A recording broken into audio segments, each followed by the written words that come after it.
Hey everyone! Before we begin tonight's story, take a deep breath.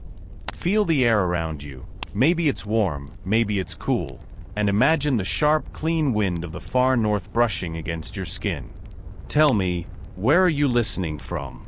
And what time is it where you are? I always wonder, are you somewhere cozy, wrapped in a blanket, or maybe on the other side of the world where the sun hasn't set yet? Because tonight, we're going somewhere cold. Colder than you can probably imagine. And yet, the people who lived there, the Vikings, almost never froze. Even when the seas were made of ice, even when snow fell for weeks without stopping, they stayed warm. How was that possible? That's where our story begins. The wind moves over a fjord in western Norway, the kind of place where mountains rise straight out of the water, black and silver under the dim winter light. The sea looks almost still, but beneath the surface it breathes, like a sleeping beast. 1,000 years ago, a small village clung to this shore. Its houses were made of rough timber and turf, roofs low, smoke curling up like thin gray ribbons into the frozen sky. Among those houses lived a boy named Einar. He was about 16 winters old, tall for his age, with hair the color of wet straw and eyes that reflected the pale light of the sea. His father, Leif, was a fisherman, a man whose skin seemed carved from wind and salt. Einar's earliest memory was the sound of waves breaking against the hull of their boat while his father whispered, "Don't fight the cold, listen to it." That was something Leif said often. And Einar didn't really understand what it meant. Not yet. The morning our story begins, the village was silent except for the cawing of ravens. The air was so cold it made the inside of your nose sting. Frost bloomed across the wooden doors like white moss. But the villagers moved calmly through it. No one hurried, no one shivered. Their faces were pink, their eyes bright. They wrapped themselves in wool, in sheepskin, in thick cloaks smeared with oil from fish and seals, the kind of clothing that could keep out the breath of the North Sea itself. Einar pulled on his boots and joined his father near the water. The boat waited, half frozen into the shallows, the oars stiff with frost. "We're going out today?" Einar asked, surprised. Leif nodded. "The sea doesn't care if it's cold. And neither should we." The boy followed his father into the boat. The ice cracked beneath the keel, and soon they were moving, slow rhythmic strokes, the kind that warm your blood without you noticing. Every exhale turned to mist. Every breath felt heavy, almost alive. The sea stretched out like a mirror of gray steel. Farther from shore, the wind grew stronger. It pushed at their backs, rattling the oars, whispering across the water like a voice that only the old could understand. Leif squinted at the horizon. "You feel that?" he said. Einar nodded, his cheeks burning from the cold. "That's the trick of it. Don't fight the cold. Let it pass through you. The more you resist, the more it bites." Einar tried. He focused on his breathing, on the rhythm of the oars, on the strange calm that came with it. The cold was still there, but it stopped hurting. It just was. They dropped their nets, their hands raw and red, the sea slapping gently against the sides of the boat.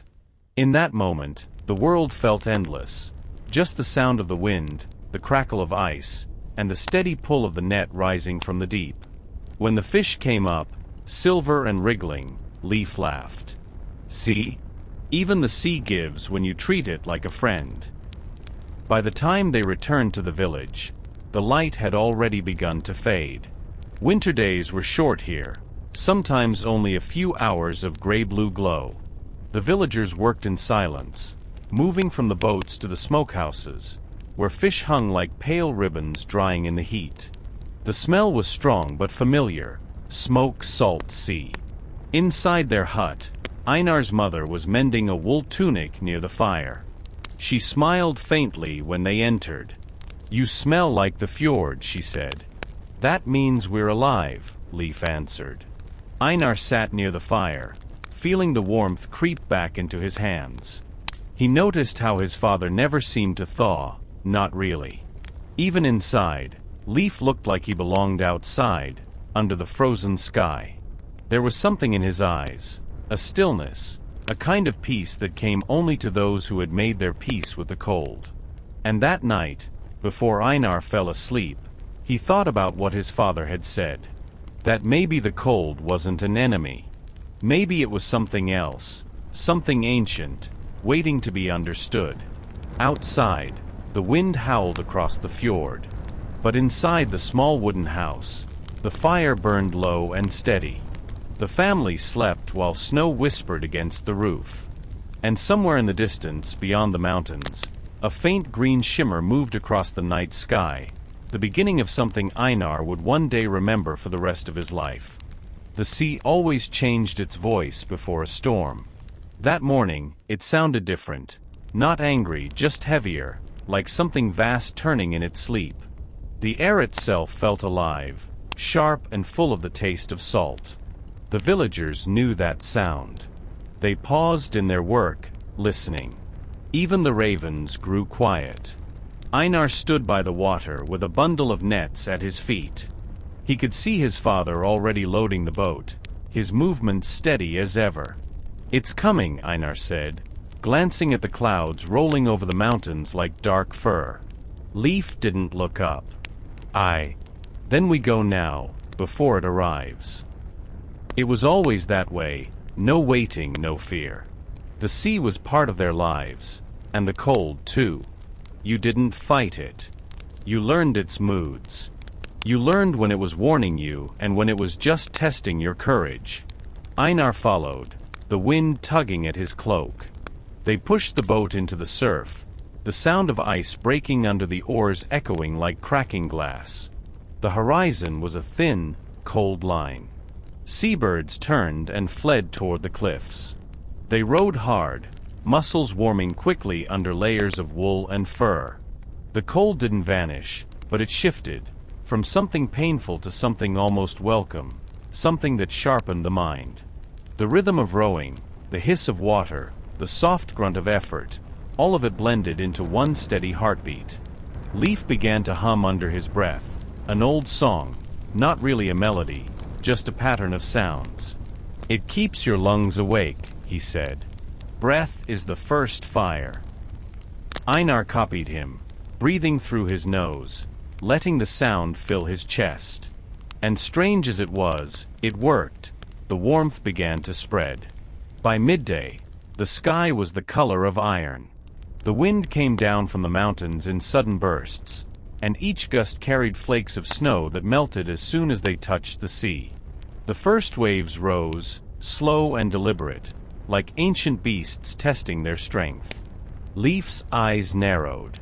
"If it comes from the east, we ride it home," he said. "And if it doesn't?"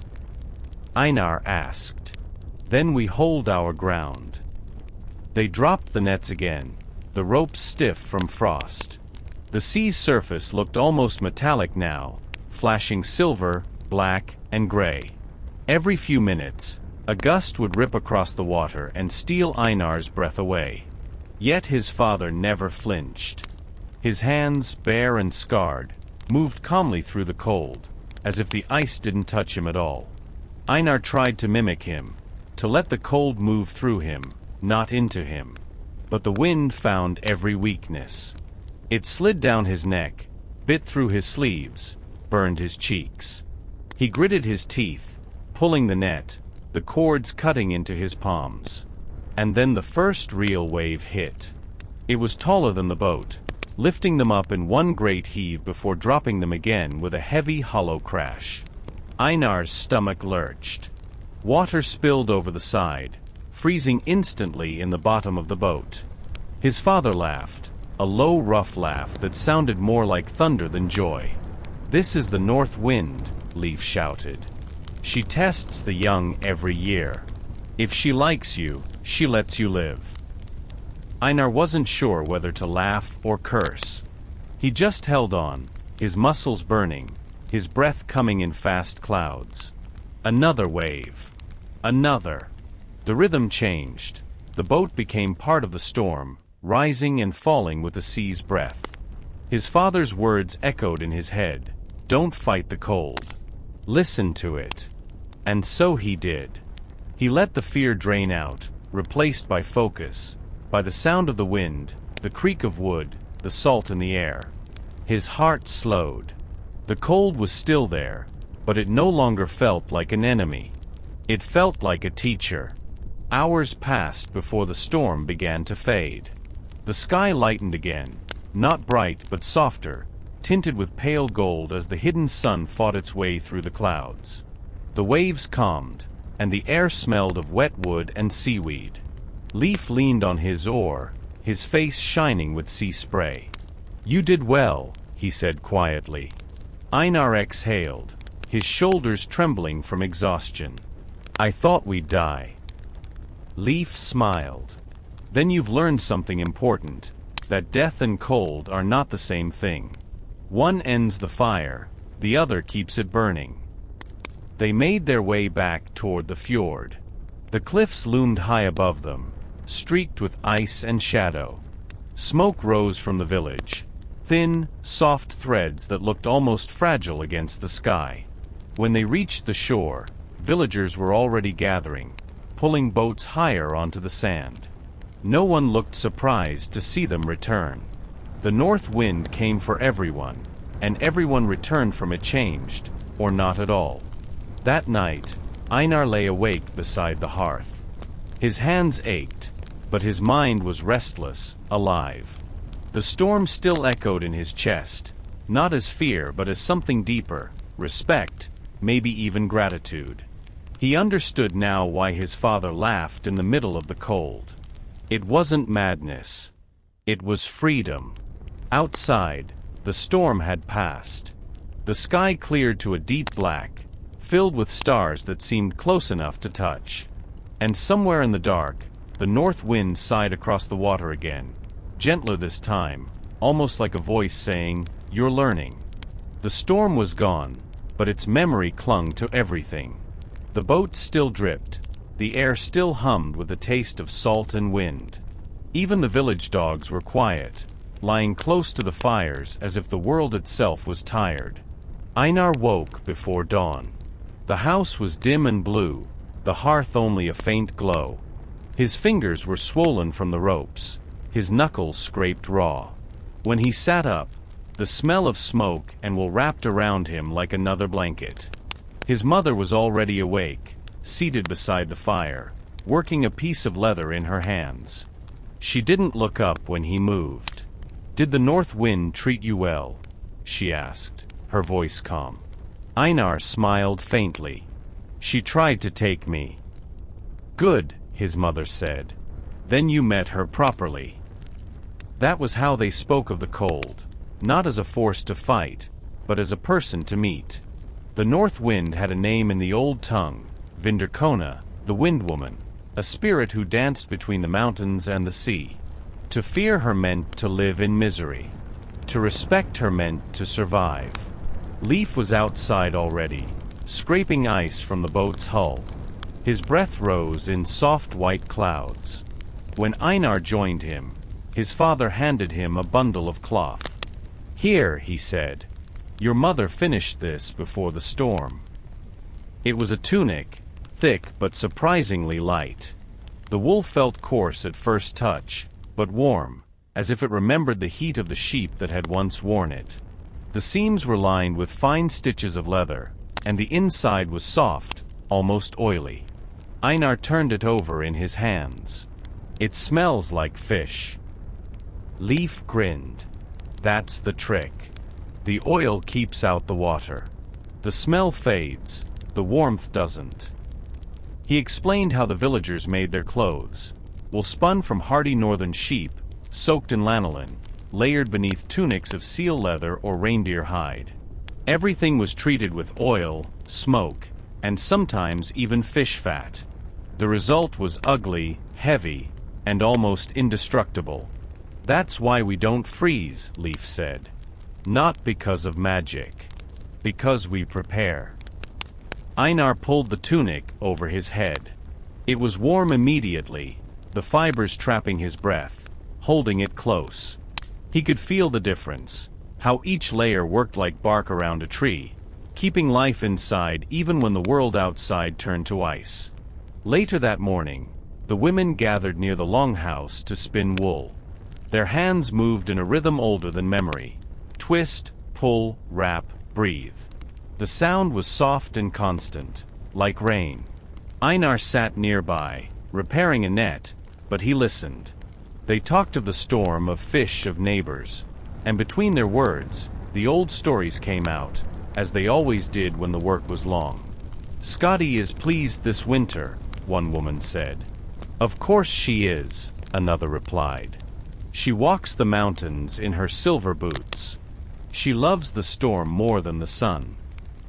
And she keeps the cold in a chest of ice," said a third, her voice lowering. "If she ever opens it fully, the world will freeze." The women laughed softly, but Einar didn't. He had felt that chest open, just a little, out there on the sea. He could still hear the winds whisper under his ribs. In the afternoon, Leif took him to the drying sheds by the cliffs. Long strips of fish and seal skin hung from wooden racks, turning stiff in the cold air. They moved slowly through the rows, checking the knots, scraping away frost. The smell of salt and smoke filled the air. "See how it hardens," Leif said, running his knife along a frozen edge. "That's how we make it strong. The cold teaches the hide to endure, the way it teaches us." He handed a piece to Einar. "Touch it." The skin was smooth but solid, like polished bone. "We use this for shoes, for cloaks, for the sails sometimes. When the sea freezes on the sail, the leather still breathes. Wool alone keeps the warmth. Leather keeps the warmth in." Einar nodded, though his thoughts drifted elsewhere, to Skadi, the goddess of winter, walking the mountains with her silver bow. He pictured her eyes like shards of ice, her breath turning trees white. He wondered if she was watching them now, amused by their clumsy attempts to mimic her mastery of the cold. That night, as the fire flickered low, Einar's mother hummed an old tune. Her voice was quiet, half prayer, half lullaby. "It's about Skadi," she said when she noticed him listening. "Was she kind?" he asked. "She was fair." "That's not the same thing." Then she told him the story. Once, the gods angered Skadi by killing her father. She came down from her mountain to seek vengeance, armed with her bow. But instead of war, she found something else, the hearth of the gods, glowing and warm. They offered her laughter in place of blood, and a husband in place of grief. She accepted, but never forgot her mountain. Even in marriage, she left for the high peaks each winter, returning only when her heart thawed. "She never truly left the cold," his mother said softly. "She belonged to it. Like us." The fire crackled. Outside, frost crawled across the windows. Einar lay awake long after the house went silent, staring at the shadows on the ceiling. He thought of the layers of wool, of the smell of fish oil, of the way his father's hands never trembled. He thought of Skadi and her mountains, of the storm's voice and the calm that followed it. He realized something simple, something his father had tried to tell him from the start. The cold was not only outside. It was part of them. It shaped their skin, their habits, their songs. It lived in the air they breathed and the stories they told. And somehow, that thought made him feel warmer. The first snow of midwinter fell heavy and soundless. By morning, the roofs of the village looked like buried hills, and the fjord was half covered in ice, a mirror of pale blue stretching into the fog. Smoke rose lazily from every chimney, curling upward like ghosts that didn't want to leave. Einar stepped outside and sank ankle-deep into the snow. It was soft at the surface, but beneath it lay a hard crust that cracked under his boots. The world felt muffled, quiet, heavy, endless. He pulled his cloak tighter and followed the narrow path down toward the center of the settlement. There, behind the longhouse, stood a small round building of stone and timber. It looked like nothing special from the outside, just another hut half buried in snow, but a thin line of steam seeped from its roof. Leif was already there, stacking firewood. His breath came out in thick clouds. "You'll like this," he said. "The bathhouse, our warm heart when the world freezes." Inside, the air hit him like a wall. Warm, heavy, fragrant with smoke and pine. Stones the size of fists glowed red near the center, laid over a shallow pit. The room itself was dim, its walls wet with condensation. A small bucket of water sat beside the stones, and when Leif poured it, the hiss of steam filled the space, followed by a rush of heat that prickled the skin. Einar blinked, half in awe. "It's like summer." His father smiled. "A short one, but enough." The bathhouse wasn't for bathing, not really. It was for breathing, for remembering what warmth felt like, so the cold outside wouldn't seem so cruel. Men and women used it alike, though never together, not out of shame, but respect. The air was sacred here. You entered in silence, you left in peace. Leif poured another ladle of water onto the stones. "The body is foolish," he said. "It forgets it can make its own fire. The steam reminds it." He motioned for Einar to sit, and soon the boy's skin began to sting. First from heat, then from something deeper, like the body remembering itself after a long sleep. Sweat trickled down his back, and for the first time in weeks, the ache in his muscles eased. They sat in silence. The air shimmered. Outside, snow fell, muffling the world into stillness. Then suddenly, Leif stood and opened the door. A gust of icy air burst in. "Come," he said. Einar hesitated, but followed. The cold hit like a hammer. His skin burned, his lungs seized. His father laughed, grabbed a handful of snow, and rubbed it across his arms. "Do it," he said. "Let the fire and ice fight. That's how you grow strong."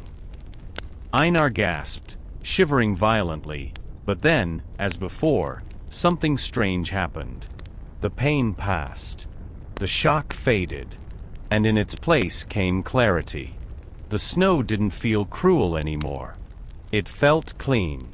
The world sharpened, every sound, every breath, every heartbeat. For a long moment they just stood there, steam rising from their skin, snowflakes melting as they landed, the fjord stretching silent beneath the white sky. Leif's voice was low when he finally spoke.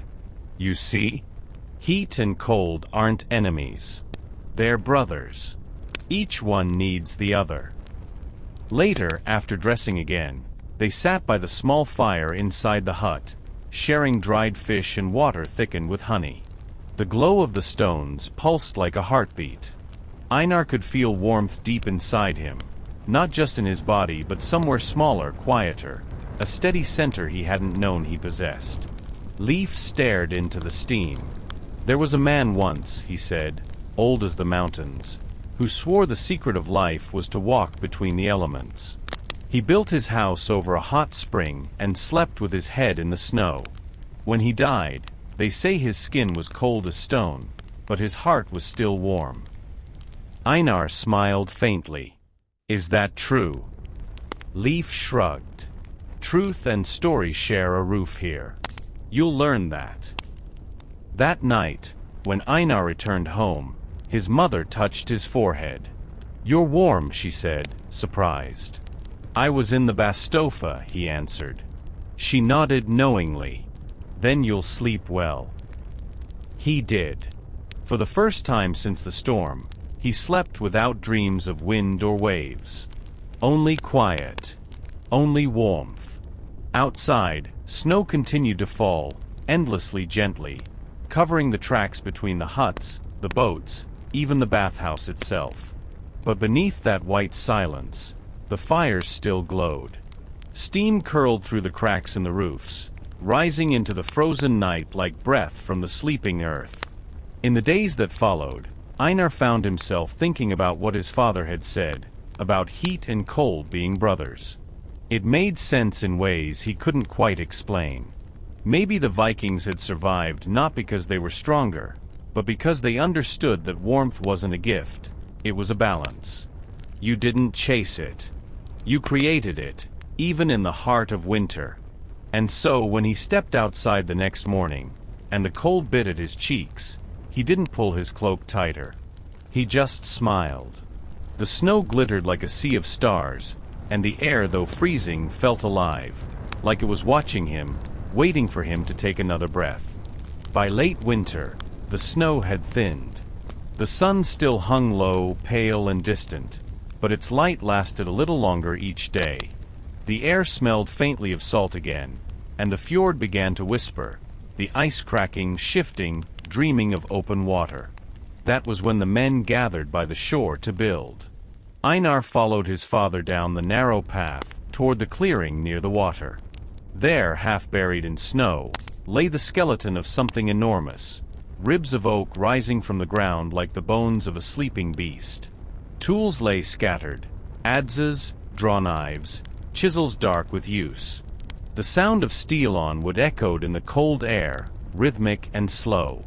Leif placed his hand on one of the curved timbers. "A ship," he said simply. "But not yet." The making of a longship was not a task, it was a season. First came the choosing of the tree. The builders walked deep into the forest, not looking for the tallest or straightest, but the one that had bent with the wind and lived. A stubborn tree makes a loyal hull, the old craftsman Bjorn would say. You can't trust timber that's never fought the storm. They felled the trees with quiet respect. No one shouted. No one laughed. Each blow of the axe was a conversation between man and wood, slow, patient, deliberate. When the trunk finally fell, they marked its roots with a small stone. "A gift returned," Bjorn murmured. Weeks passed. The logs were dragged to the shore, shaped by hand until they curved like waves. The smell of sap and smoke filled the air, mixed with the faint salt of the sea. Einar helped carry the smaller pieces, knees, planks, pegs, learning the feel of each one. Some were smooth as bone, others still held the roughness of bark. He learned to listen to the wood, the low hum when it was struck, the whisper when it was planed thin. "Each sound tells you something," Bjorn said. "When it sings, it's ready." Leif, meanwhile, worked on the keel, the heart of the ship. It was carved from a single beam of oak, long and narrow. When it was done, the craftsman raised it like a spine and fixed the first ribs to its sides. Slowly, the shape began to emerge, not of a beast, but of something alive in a different way. The days blurred together, the steady thud of mallets, the hiss of tar, the soft creak of wood being bent with steam. Sometimes Einar would stand back and watch the ship take form. It looked almost like it was growing out of the earth, the ribs spreading like wings, the hull curving toward the sea as if it remembered where it belonged. Leif caught him staring once. "Ships are like people," he said. "They're born to move. Keep them still too long, and they die." When the hull was ready, they sealed the seams with wool soaked in pine tar. The scent was sharp, sweet, and strange. It clung to everything, even the wind. The tar was warm when poured, filling every crack, every line, until the ship's belly gleamed like wet stone. By spring, the longship stood complete. The prow curved upward, carved into the head of a dragon, its mouth open, not in anger but in watchfulness. Its eyes, made of polished amber, caught the light and seemed almost alive. The villagers gathered as the builders pushed it toward the water. Einar felt his heart race as the hull slid over the wet stones. Then, with a long sigh, it met the fjord, rocking once, twice, before settling, perfectly balanced. The reflection shimmered beneath it, sky and sea blending into one. Leif stood beside his son, silent. "She'll carry us far," he said at last. Einar looked up. "Where?" His father smiled. "Where the wind decides." That evening, when the workers left and the shore grew quiet, Einar stayed behind. The longship floated lightly, as if waiting. He ran his hand along the wooden planks, warm from the day's sun, smooth as river stone. He thought about the trees that once stood in the forest, about the axes, the tar, the men's songs, about how many hands it took to give one thing life. And then he understood. The ship wasn't just wood and rope. It was memory. Every strike, every cut, every silence, all of it lived inside her. When he closed his eyes, he could almost hear it breathing. As night fell, a faint wind stirred the fjord. The dragon's reflection rippled and broke. Above it, the first stars appeared, quiet witnesses to another beginning. Einar stood there a little longer, listening to the whisper of waves against the hull. It sounded like a heartbeat, like something old returning home. The morning of the sea trials came without warning. Just a softer wind, the cry of gulls returning from the south, and the smell of salt strong enough to taste. Leif woke Einar before sunrise. The house was still dark, the fire only embers, but outside the sky already glowed with that faint blue that means a new day is waiting. "Come," his father said quietly. "She's ready." By the shore, the longship rocked in the shallows, black against the pale mist. The dragon's head looked alive in the dawn light, its eyes glinting faint gold. Around her stood the crew, men from the village, wrapped in cloaks, their breath visible in the cold. Each one touched the hull before boarding, a small gesture of respect. Some whispered a prayer. Others simply nodded to the ship, as if greeting an old friend. Einar followed his father aboard. The wood felt alive beneath his feet, faintly warm despite the chill. The oars lay ready, 12 on each side, their handles smooth and worn. Leif turned to the men. "We row until the fjord opens," he said. "Then we see if she listens." A quiet murmur of agreement, and then the sound began. The oars struck the water together, slow and steady. The rhythm filled the ship. Creak, splash, breath. Einar watched the shore slip away. The familiar rocks and trees grew smaller, until the world became only gray water and pale sky. The longship moved like it was alive, gliding faster than he expected, cutting through the waves without effort. The bow rose and fell, each motion smooth and sure. Leif stood near the mast, hand on the dragon's neck. He looked calm, but Einar saw the way his eyes watched every ripple, every gust. The sea could change in a heartbeat, and they all knew it. Soon, the fjord widened. The air changed, colder, wilder, with that sharp scent of open ocean. The men pulled harder now, and the wind joined them. The sail unfurled, a great red square catching the light like blood against the sky. It filled with a deep sound, almost like a sigh.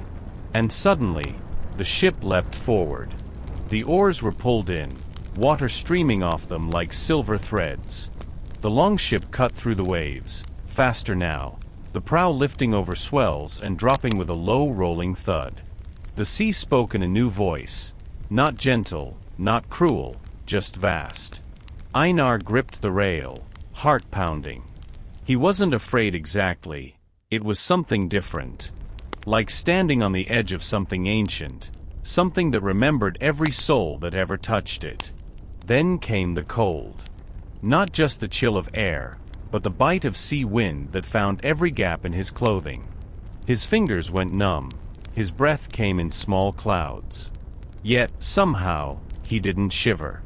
The motion kept him warm, the heartbeat of the ship, the heat from the men's bodies, the simple rhythm of work. Leif smiled when he noticed. "You see? The cold doesn't take you if you keep moving. That's why we never freeze." It wasn't magic. It was motion, purpose. The sea respected those who didn't stop. As they sailed farther out, the color of the water deepened, from gray to green, then to something darker, almost black. The horizon blurred into mist. The wind sang through the sail, low and constant. One of the men, old Jorund, began to hum an old rowing song, slow, steady, like a heartbeat. Others joined in, voices rough but deep. The sound seemed to rise from the sea itself. Einar listened, eyes half closed. The rhythm, the cold, the endless water, it all melted together. He felt small, but not alone. The longship carried them all like a single breath drifting across the ocean. Then, without warning, a wave struck from the side, not large but enough to jolt the hull. Water sprayed over the rail, freezing his face, soaking his cloak. The men laughed, steadying themselves. Leif shouted over the wind, "That's her test. She wants to know if we're worthy." The ship didn't flinch. It rose with the next swell, strong and sure. The dragon's head cut through the foam as if smiling. Einar wiped his face, laughing too now. The cold didn't matter. The sea didn't scare him. For the first time, he understood why men left their homes for this. For the feeling that you were part of something bigger than the land, bigger even than fear. Hours passed.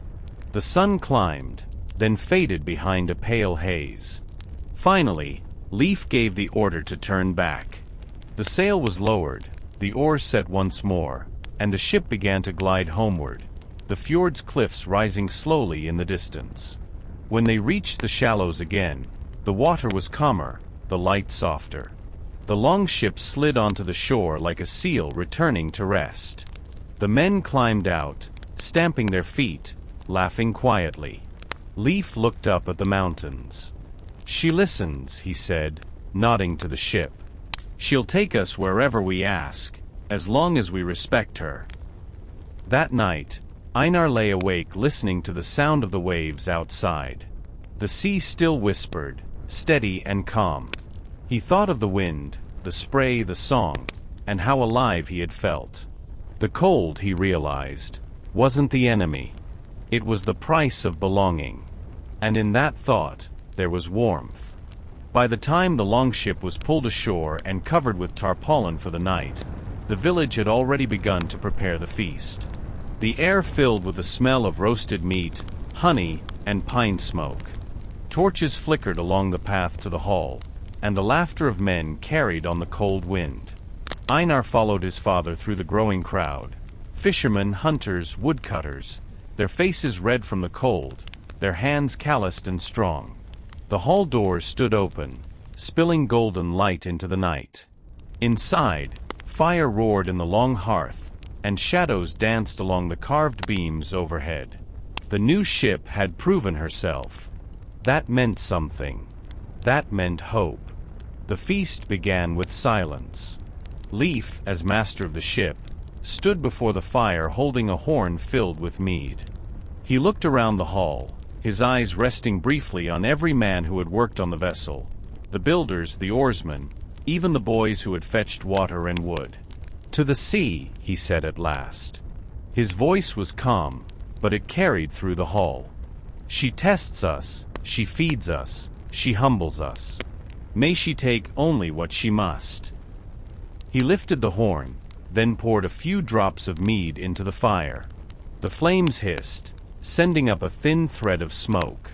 Then he drank. A cheer rose, deep and low like thunder in a mountain pass. The hall came alive. Einar sat near the fire, watching everything. The flicker of light on faces, the glint of gold arm rings, the red shimmer of embers in the hearth. The sound of laughter filled the air, mingled with the heavy rhythm of feet on wooden floors. Women carried in bowls of stew, bread dark as soil, salted fish, and thick cheese. Mead horns passed from hand to hand, and the smell of roasted lamb drifted above it all. Everywhere Einar looked, people were smiling, but beneath that joy, there was something quieter. It wasn't sadness exactly. It was the awareness that feasts like this came before journeys. And journeys, in the world of the north, always meant risk. Bjorn the shipwright sat across from Einar, his gray beard shining in the firelight. He was carving something small, a piece of driftwood shaped like a bird. Einar watched him for a while, then asked softly, "Why do we always celebrate before we leave?" Bjorn smiled without looking up. "Because the gods only lend us their favor for a short time," he said. "Feasts are how we thank them before they change their minds." He handed Einar the little wooden bird. "Keep this. She'll bring you luck when the sea gets rough." Einar turned it in his hands, light, smooth, and warm from the craftsman's touch. "Did you ever lose a ship?" Bjorn nodded slowly. "Two. One to a storm. One to pride." Einar frowned. "Pride." "A ship is like a person," Bjorn said. "Treat her as your equal, and she'll protect you. Think you're her master." He blew softly on the carving's wings. "And she'll remind you who really decides." Later, the songs began.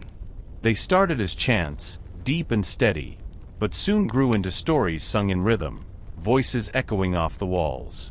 Tales of old voyages, lost kings, and sea monsters that guarded the edge of the world. One man sang of a sailor who rowed so far north his oars froze into the water, yet he kept rowing until he found sunlight again. Another told of a woman who could calm any storm with a single word, though no one remembered what that word was. Leif joined in too, not loudly, but his voice had weight, like a current under the others. Einar listened, feeling the pull of those songs, old, strange, but comforting. They made the world feel smaller somehow, as if the sea and sky and men were all made from the same breath. When the songs quieted, Leif rose again. He held his horn high, eyes bright from firelight and drink. "To the builders," he said, nodding to Bjorn and the others. "To their hands, their patience, and their stubbornness." The hall roared approval.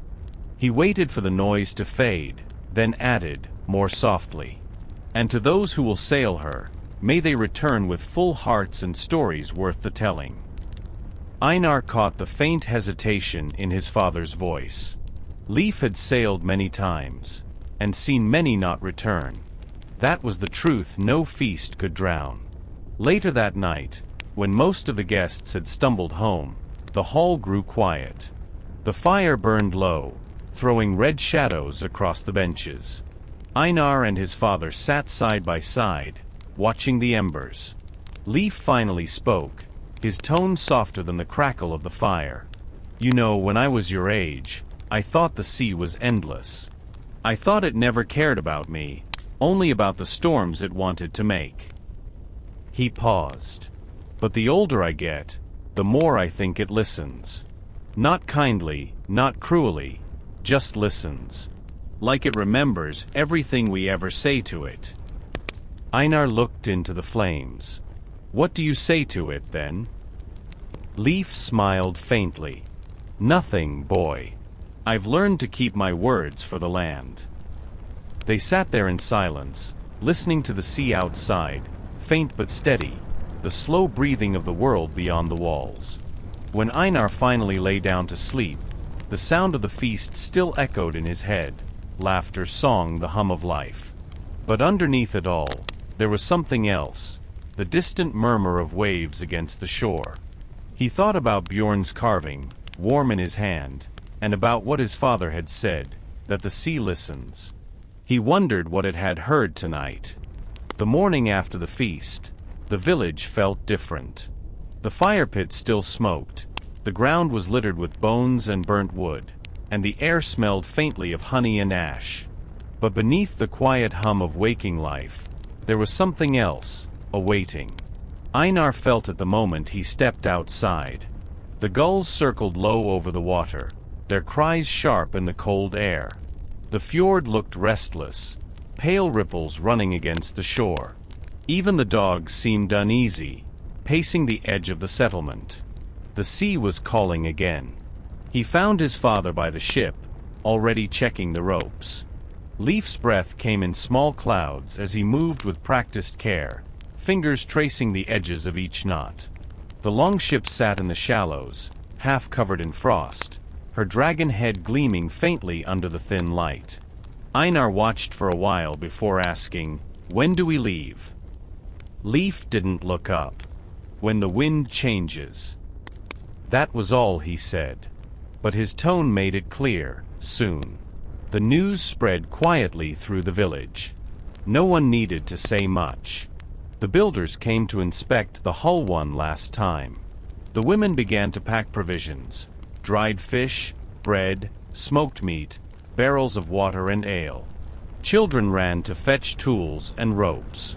Even the blacksmith, who rarely left his forge, came to test the edges of the oar's iron tips.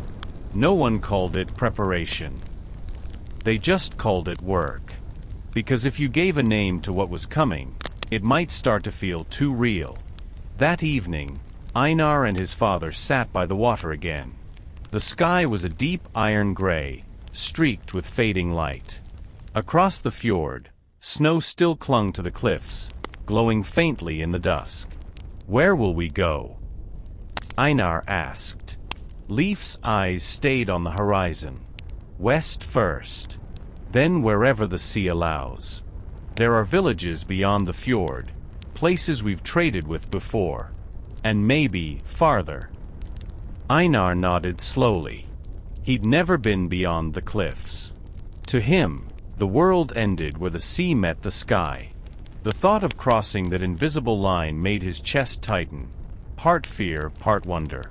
Leif must have noticed, because he smiled faintly. "Don't think too far ahead. The sea doesn't like men who plan too much. One day at a time, that's how we live."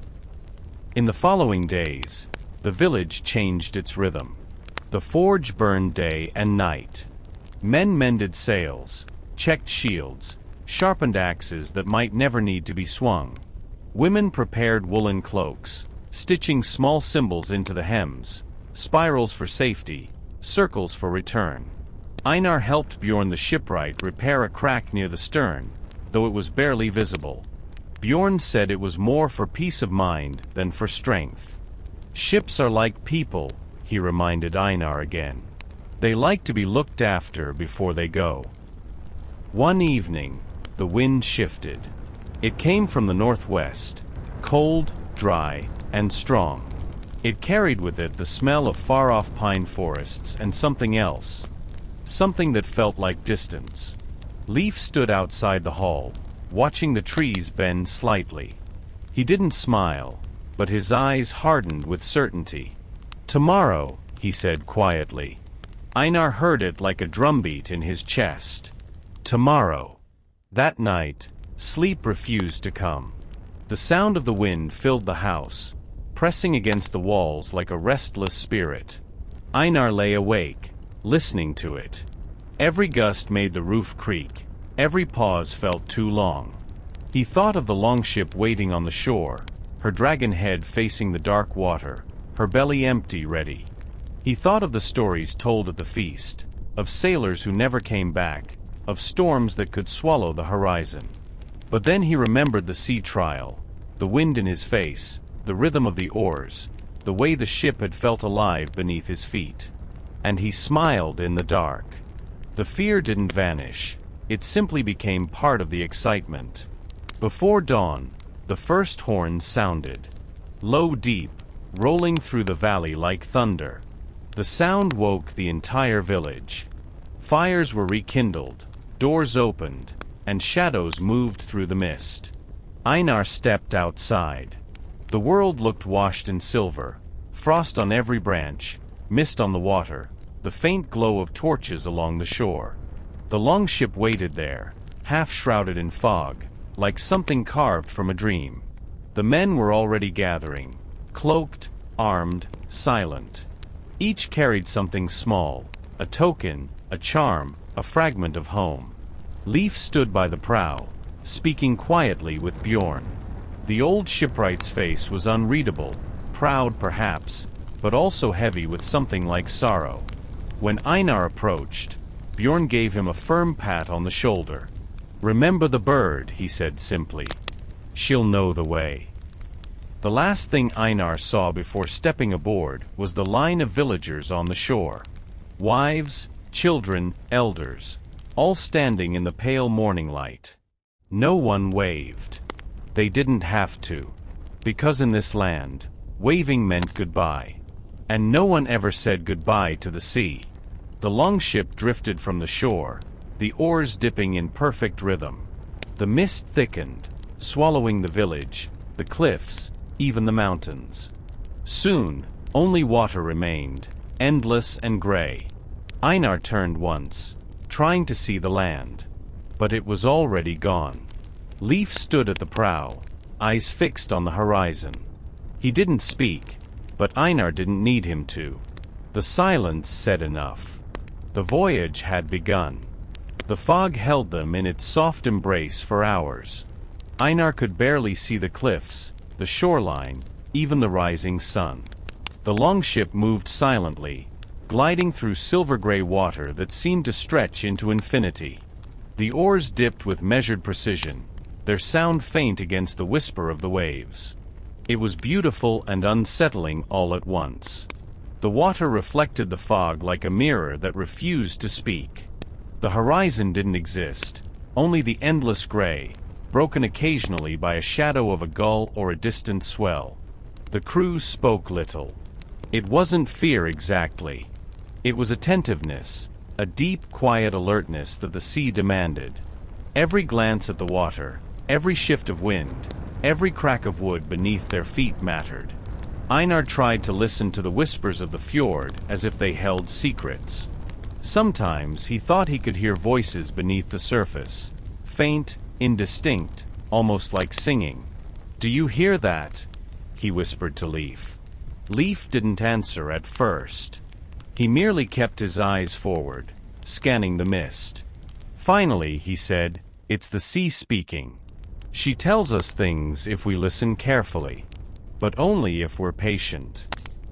Einar tilted his head, trying to catch the sound again. It was soft, almost like someone exhaling underwater, a rhythm that mirrored the rolling waves. Hours passed like this, measured only by the dip and lift of the oars and the occasional cry of a seabird breaking through the fog.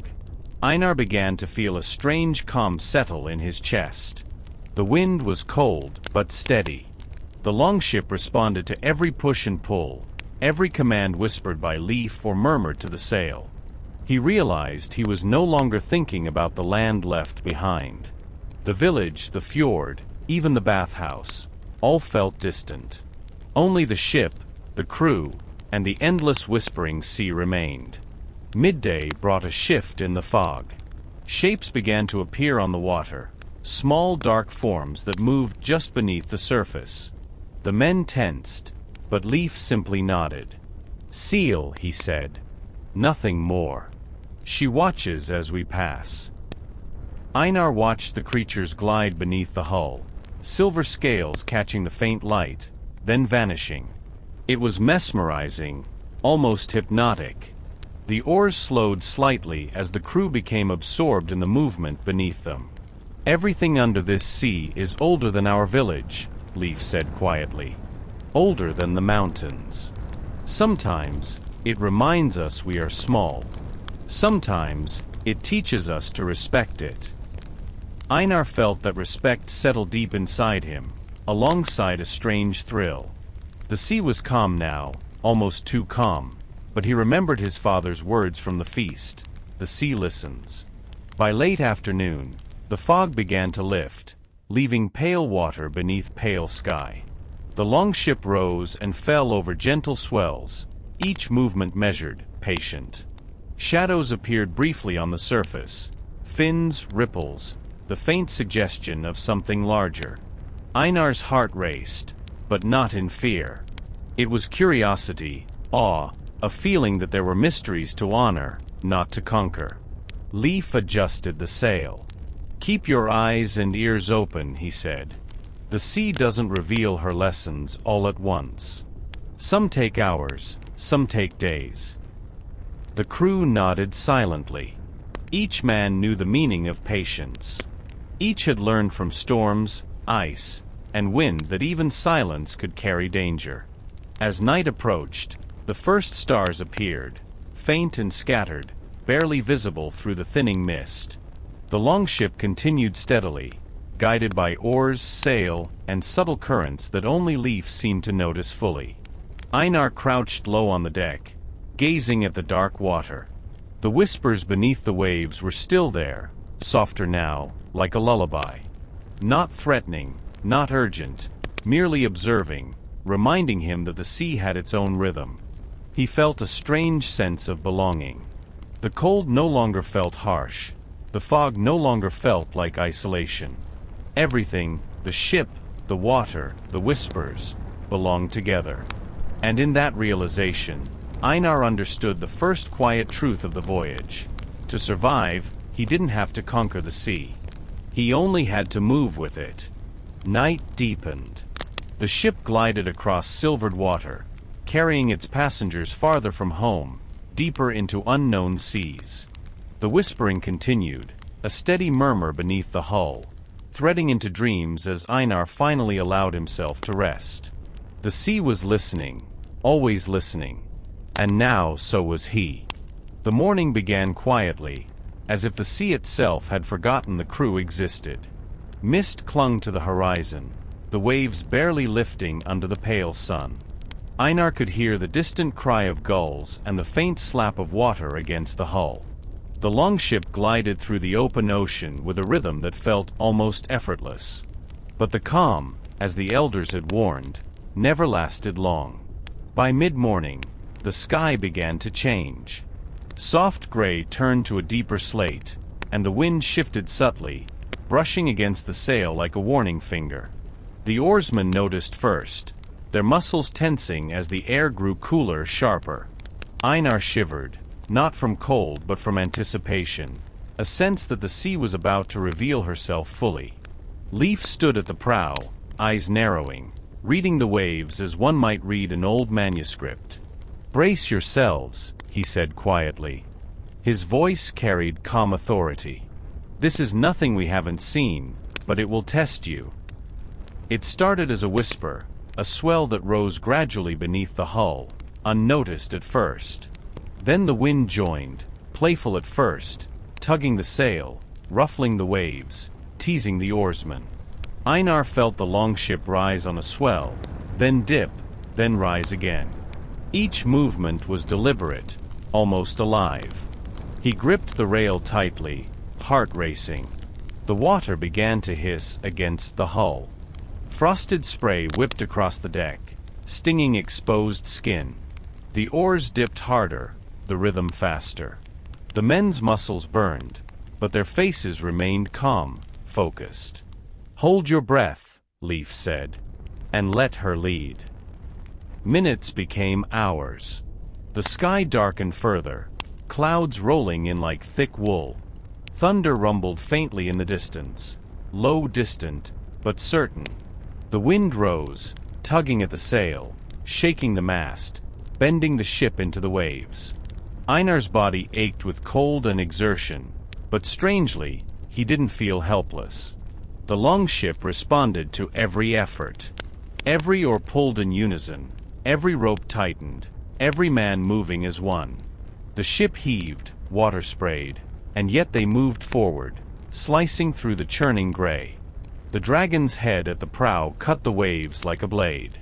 Its amber eyes glinted briefly in the light that filtered through the clouds.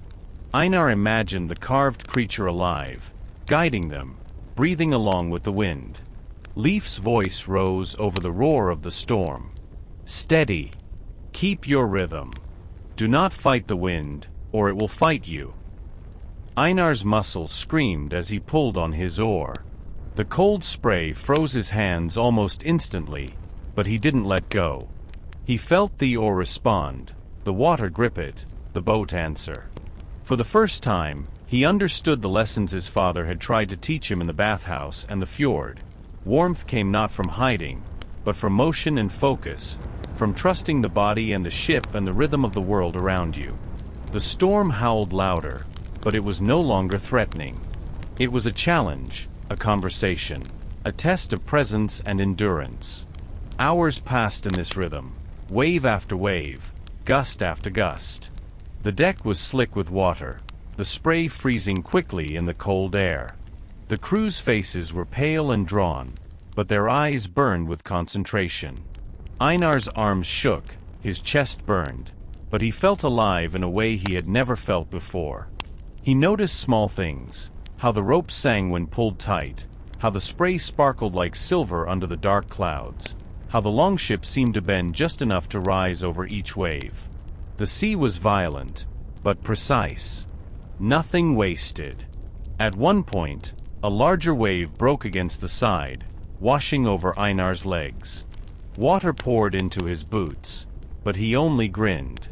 This was the way of the North, the rhythm of life and death, danger and trust. By late afternoon, the storm began to relent. The wind softened, the waves shrank, the gray clouds broke in pale streaks of sunlight. The men exhaled collectively, muscles trembling but spirits high. The longship floated steady again, cutting the calmer swells with gentle ease. Leif stood at the prow, water dripping from his cloak, eyes scanning the horizon. He looked at Einar and nodded. "You've learned something today. You feel the sea now, not just see her." Einar's chest rose and fell rapidly, still full of adrenaline. I think I understand," he said. Leif smiled faintly. "Understanding comes in layers, boy. Today was the first. Tomorrow, she will teach something else." That night, Einar lay on the deck under firs, listening to the sea whisper as it had before the storm. Only now, the whispers had weight. He felt the pulse of the water, the rhythm of the wind, the quiet strength of the ship beneath him. He realized, finally, why the Vikings never froze. It wasn't only wool, or oil, or baths. It was understanding, the body, the ship, the elements, and moving in harmony with them. The cold was never the enemy. The storm, the ice, the wind, all of it was a teacher. And for the first time, Einar slept, fully immersed in the lesson. Night fell slowly over the open sea, a pale silver pressing against the horizon. The storm had passed, leaving the water calm but restless, whispering against the hull with a soft, rhythmic murmur. Einar lay on the deck, wrapped in furs, muscles still sore from the day's struggle. The chill of the night pressed against his body, but it no longer felt threatening. The longship seemed to hold him, steady and warm beneath the stars. Above, the sky was clear, sharp, deep, endless. Then the first colors appeared. A pale green streak, thin and wavering, like smoke rising from the water. Einar sat up slowly, eyes wide. He had heard the stories of the aurora, the dancing spirits of the north, the gods painting the heavens, but seeing it was something else entirely. The streak grew, unfurling into curtains of light.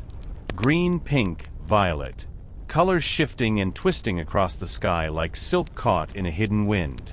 They moved with a rhythm of their own, pulsating softly, hypnotic and alive. Einar felt his chest tighten with awe. For a moment, the world was only sky, sea, and the quiet hum of the longship beneath him. Leif sat beside him, silent, his gaze fixed on the lights. "Some say they are the spirits of our ancestors," he said softly. "Watching us, guiding us. Others say it's the breath of the gods themselves, painting the heavens so we remember who rules the sky." Einar shivered, not from cold but from wonder. They feel alive." Leif nodded. "Everything in the north has a spirit. The wind, the waves, the fire, even the cold. The aurora, she is just another teacher." The men on the longship moved quietly. No songs, no oars, no voices. Only the soft creak of wood and the whisper of water against the hull. Einar traced the colors with his eyes, mesmerized. The lights twisted, forming shapes he could almost recognize. The outline of a great wolf, a twisting dragon, the silhouette of a longship riding the heavens. He imagined the spirits leaning down, watching him, testing him, waiting for him to understand. Hours passed in this quiet reverie. The aurora danced endlessly, a slow hypnotic rhythm that made the cold feel distant, almost irrelevant. Einar's body relaxed fully for the first time in days.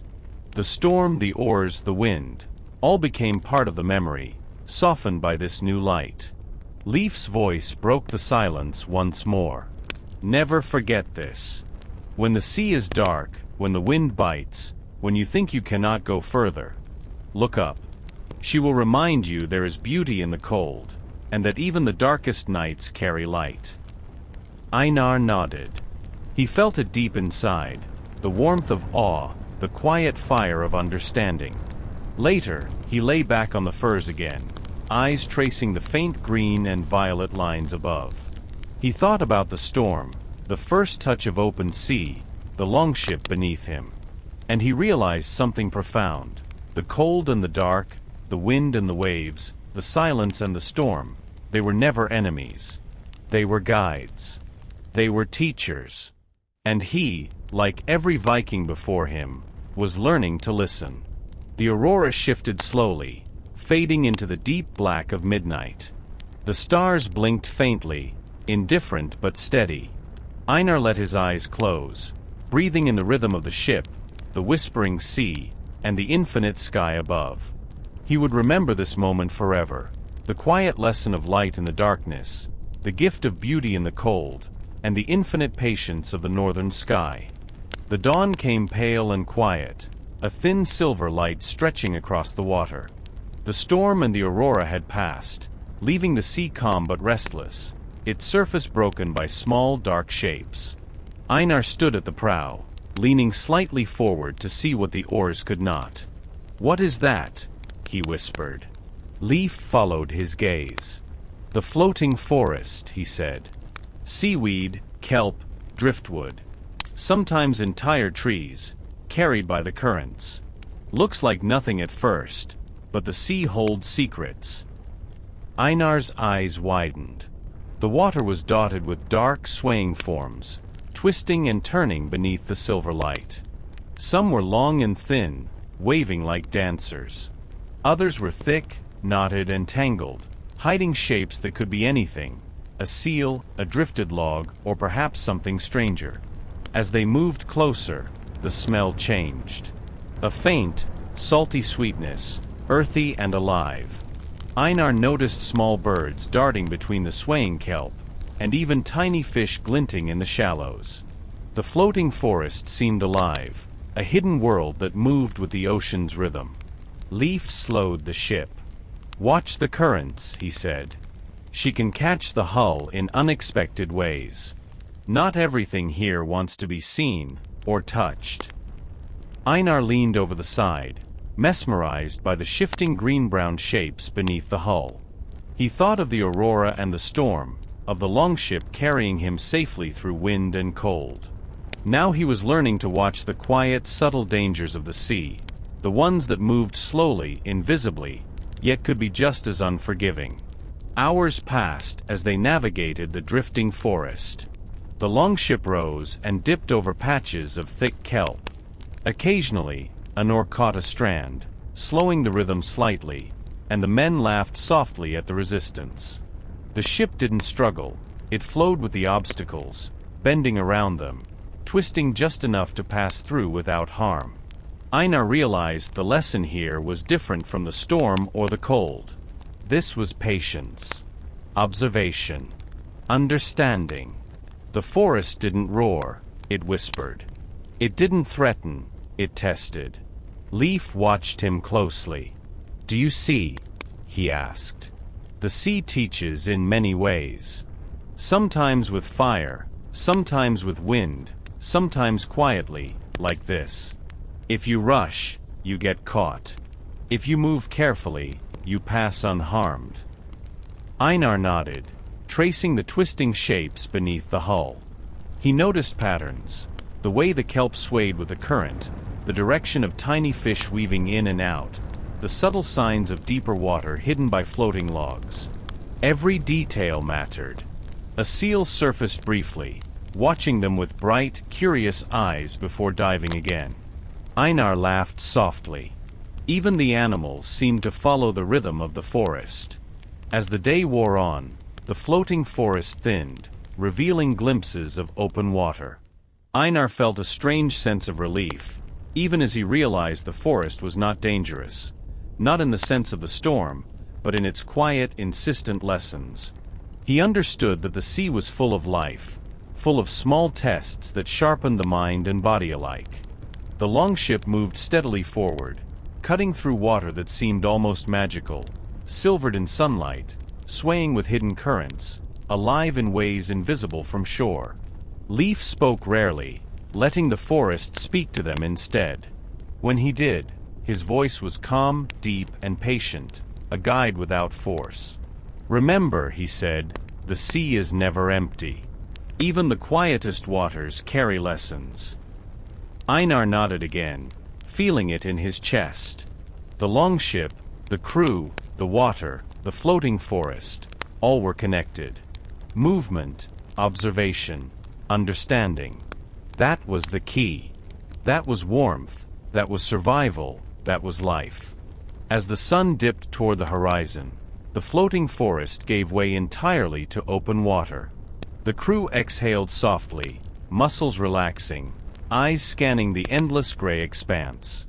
Einar stayed at the prow for a long moment, tracing the faint ripples behind them, watching the sun catch on glimmering patches of kelp drifting far behind.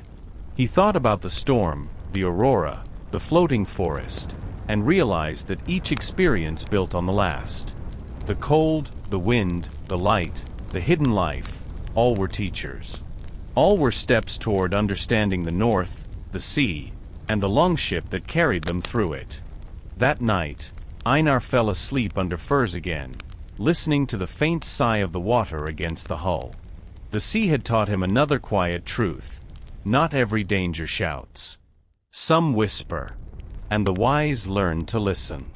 The following morning, the air was sharper, colder than anything Einar had felt before. Mist hung low over the water, and the horizon looked jagged, as if the sky itself had broken into ice. Small shards of frozen water drifted alongside the hull, catching the pale sunlight and scattering it like scattered diamonds. Leaf pointed silently toward the north. "The ice fields," he said. "Keep your eyes open. They move. They bite." Einar felt a thrill rise in his chest. He had heard tales of icebergs taller than cliffs, fields of frozen water stretching as far as the eye could see, swallowing ships foolish enough to underestimate them. The first berg appeared quietly, a pale blue monolith rising from the gray water. The longship moved slowly, each or stroke deliberate. Einar's hands were numb from the cold, but he did not feel it fully. His attention was on the ice, its color, its movement, the way it seemed to shift beneath the waves.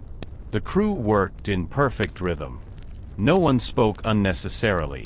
The only sounds were oars dipping, water splashing, and the faint creak of wood. Every man knew the consequences of a misstep. Even a small collision could crack the hull or unbalance the ship. As they moved deeper into the ice field, the water darkened. Shadows of submerged ice stretched beneath the surface, invisible until they passed over them. Einar leaned forward, heart racing as the longship nudged closer to a jagged wall of frozen water. Leaf's voice cut through the cold silence. "Slowly. Follow my lead." The dragon prow glided past the berg like a living thing, its curves cutting through the frozen water with uncanny precision. The men's hands moved with practiced certainty, each adjustment of the oars, each tug on a rope, part of a silent conversation with the ice itself. Hours passed as they navigated the shifting maze. Einar noticed the colors within the ice, deep blues and translucent whites, streaked with black lines of trapped sediment. It was beautiful, terrifying, and alien. The ice groaned faintly, a low vibrating sound that seemed to echo inside the hull. Once, a larger iceberg shifted unexpectedly, rolling with a slow, powerful motion. The longship rose with the swell, the water lapping over the deck. Einar clung to the rail, breathing heavily, feeling the heartbeat of the ship beneath him. Leif's eyes never left the ice. "She tests you," he said quietly. "The ice, the water, the cold, always tests you." By midday, the ice began to thin, revealing small patches of open water. Einar exhaled softly. The danger was not gone. The frozen fields moved, creaked, and shifted unpredictably, but he felt a new confidence. He had seen the longship respond to wind, storm, and the subtleties of floating forests. Now, ice had taught him patience, caution, and trust in the vessel and the crew. The crew remained focused, moving silently but efficiently. Every man was alert to the slightest sound or movement. Even the smallest crack or shift in an iceberg could spell disaster. At the edge of the ice field, Einar paused to look back. The frozen giant stretched as far as he could see, gleaming under the pale sun, vast and silent. Some appeared to float like drifting islands. Others were jagged spires, half submerged and hinting at immense hidden weight below. He realized that the north held both danger and beauty in equal measure. The storm, the aurora, the floating forest, and now the ice fields, each demanded respect, patience, and attention. Each left its mark on him, a quiet knowledge that warmth, survival, and mastery came from understanding, not domination. Leif placed a firm hand on his shoulder. "We have passed safely today," he said. "Remember what you have learned. Ice does not forgive, but it also teaches. Respect it, and you survive. Ignore it, and you do not." Einar nodded, shivering not entirely from cold. The lesson was deeper than mere skill. It was about observation, humility, and the quiet power of the north itself. As the sun dipped low, the longship moved out of the ice field into open water once more. The crew exhaled quietly, muscles relaxing, but eyes never fully leaving the horizon. The north was beautiful, yes, but it was always alive, always watching. Einar lay on the deck under firs that night, staring at the faint shimmer of stars. He felt smaller than ever, and yet stronger. The ice had left its mark: patience, respect, and the slow certainty that the sea and its frozen secrets demanded reverence. The cold was no longer an enemy. It was a teacher, quiet but relentless, and Einar understood why the Vikings never froze. The ship hummed beneath him, the water whispered along the hull, and for the first time, he felt truly part of the north. The morning was crisp and clear, the sky pale but bright, and the longship cut through calm waters toward a small cluster of dwellings tucked into a fjord. Smoke rose lazily from chimneys, curling into the blue-gray sky. The settlement seemed peaceful, almost untouched, and yet Einar felt the underlying hum of life, hard, steady, purposeful. The village was different from his own. The houses were smaller, tightly packed, built from dark timber reinforced with stone. Roofs were steep, covered with sod and moss, meant to hold the weight of winter. Along the shoreline, boats of all sizes were drawn up, and a few children ran along the water's edge, squealing as they tossed driftwood into the fjord. Leif guided the longship carefully into the shallow inlet. Men jumped into the water to secure ropes to large wooden posts, their movements precise, practiced. Einar's arms itched to help, but he stayed close to his father, absorbing every motion, every sound. The rhythm of a village was different from the rhythm of the sea, quieter, more deliberate, but no less demanding. The villagers gathered to watch. Weathered faces, hands rough from work, eyes sharp and curious. They welcomed strangers cautiously, a nod here, a wary smile there. The children were braver, circling the longship and pointing at its dragon-headed prow. Einar noticed the small but vital details. The way fish were stored, packed in salt and stacked on wooden racks. The subtle signs of trade, bundles of furs, jars of preserved berries, small carved trinkets for barter. Fires burned in central hearths, casting smoke that mingled with the salty scent of the fjord. And everywhere the knowledge of survival was evident, not just in tools or homes, but in the posture, the movement, the rhythm of life itself. Leif led the crew ashore. Observe. Learn. Speak when needed. His voice was soft but firm, carrying the weight of experience. Einar followed, taking in the bustling activity, noticing how people moved around each other without collision. The village functioned like the longship, a living machine guided by skill, cooperation, and quiet understanding. The villagers offered food first: smoked fish, dark bread, cheese, and small cups of warm mead. Einar hesitated, then drank slowly, savoring the flavor, feeling the warmth spread through his chest. They shared stories with them as they ate, tales of recent hunts, storms that had ravaged the fjord, and strange occurrences, lights on the mountains, creatures glimpsed at sea, whispers of spirits in the woods. The stories were different from those at his village or on the longship. Here, the supernatural mingled with everyday life seamlessly. Icebergs weren't just dangers. They were home to spirits who tested the brave. The aurora was a message from the ancestors. Even the floating forest had guardians, invisible yet watchful. Einar felt a shiver, not from cold, but from recognition. The sea, the ice, the wind, the sky, it all had meaning. And in this village, that meaning was alive in every word, every glance, every gesture. Later, Einar wandered toward the fjord's edge. A fisherman was repairing nets, humming a soft tune. Another elder guided a small child through the snow, teaching her how to balance on the slippery rocks. Einar noticed the rhythm of life, constant, disciplined, but not rushed. Each movement, each act, was a small acknowledgement of the world's harshness and generosity. He realized how connected everything was: the longship, the sea, the village, the ice, the aurora.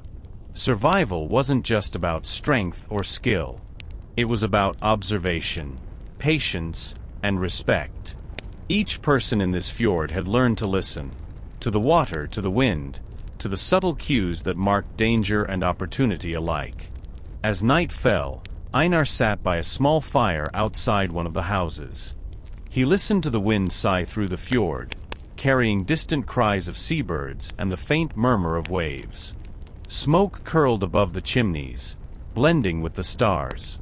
He thought about the lessons from the storm, the floating forest, and the ice fields. The village added another layer: understanding, cooperation, and subtle wisdom passed down quietly, without fanfare. Leif approached and sat beside him. "Every place has its lessons," he said. "The sea teaches you to survive.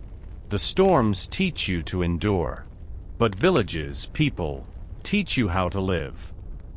Einar nodded, staring into the firelight. The warmth, the stories, the careful rhythm of life.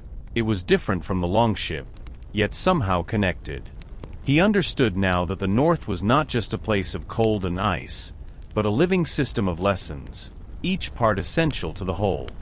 That night, under a sky brushed with stars and the faint glow of distant aurora, Einar finally slept fully.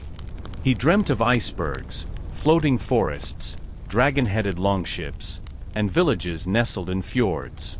All were threads in a single tapestry, the North teaching, shaping, and guiding him in ways he had only begun to understand. The next morning, a gentle fog rolled into the fjord, softening the edges of the village and the distant hills. The longship had been moored overnight, and the crew moved slowly, tending to minor repairs and organizing supplies. Einar wandered near the central fire, where villagers were gathering, drawn by curiosity and a sense of community. An elder, tall and thin, with a face carved by decades of wind and cold, began to speak. The others fell silent, eager to hear the story. Einar edged closer, sensing that this tale was something special. The sea, the elder began, voice low and deliberate, is older than any of us. She is patient, she is cruel, and she is alive in ways we cannot always see. He paused, letting the words sink. The flames of the fire flickered across his weathered face. And sometimes, he continued, she carries a creature beyond all reckoning. A serpent so vast, it can coil around the horizon. Its scales are darker than the deepest water. Its eyes glow like pale fire. The old sailors say it sleeps beneath the ice, only surfacing when the currents shift, when storms awaken it, or when men are too proud to respect the sea. Einar's pulse quickened. He had heard of monsters in the stories, but nothing like this. The villagers leaned in closer, as if proximity alone would keep them safe. The elder's hands traced imaginary patterns in the air. It is said that a longship once crossed its path. The men rowed tirelessly, the oars biting the water, and for hours, the serpent followed, circling beneath them, stirring waves taller than the cliffs. Some say it was testing them. Others say it was curious. Few survived to tell the tale, but those who did, they swore they never doubted the sea again. Einar shivered, not from fear, but from awe. He imagined the longship cutting through gray water, waves rising, and beneath, something immense, silent, watching. The northern sea had lessons, he realized, and some were measured in mystery, not storm. Leif joined him quietly, crouching beside the fire. You hear the stories because the sea teaches in many ways, he said softly. Storms, ice, calm waters, floating forests, and legends. Each one carries a lesson: caution, respect, patience, and humility. You see the serpent in your mind, and you understand that the ocean is vast, that even the bravest man is small in comparison. Einar nodded, staring into the flames. The elder continued, describing how the serpent's eyes would glow beneath the waves like lanterns, and how it moved with the rhythm of the currents, unseen but ever present. Some nights, sailors claimed they could feel its presence even when the water appeared calm. A subtle pull, a whisper of movement beneath the hull. The tale wove in subtle warnings. The serpent was not always hostile, but it was never predictable. It demanded respect, keen observation, and an awareness of one's place in the vastness of the sea. Even a minor mistake, a misjudged wave, a tired grip on an oar, a moment of distraction, could provoke it. Einar could almost feel the creature beneath the calm fjord waters, invisible but immense. He imagined it moving under the hull, tracing the longship with a subtle rhythm, testing every oar, every man, every movement. Leif's voice broke the reverie. Remember, boy, the serpent may not exist. Or she may. Either way, the lesson is the same. Move with care, observe always, respect what you do not understand. Later that evening, Einar stood on the prow, staring at the fjord's edge as the sun dipped behind distant cliffs. The water shimmered with a gentle, silvered glow, waves lapping softly. He felt the pulse of the sea beneath the longship, quiet but alive. Whether serpent, ice, storm, or wind, the lesson was unmistakable. Vigilance, patience, and humility were as essential as strength or warmth. He thought about the floating forest, the aurora, the ice fields, the storm, and now the serpent. The north was a tapestry of danger and beauty, each thread a guide, a teacher. Einar shivered, not from cold, but from understanding. He was small, yes, but he was learning. And learning, he realized, was the greatest warmth of all. As night fell, the stars blinked above, faint aurora dancing on the horizon once more. The longship hummed beneath him, waves whispered softly along the hull, and Einar lay back under firs. The sea was alive, vast, and unknowable, and he would listen, always. The morning fog lifted slowly, revealing cliffs etched with icy streaks and jagged edges. The the sea calm and pale beneath a rising sun. Leif steered the longship cautiously along a narrow channel, the oarsman moving in precise rhythm. Einar peered over the edge of the hull, his breath fogging in the crisp air. Something about the cliffs seemed different today. A small inlet appeared, almost hidden behind a wall of stone and ice, and the water shimmered unusually, warmer, darker, and strangely still.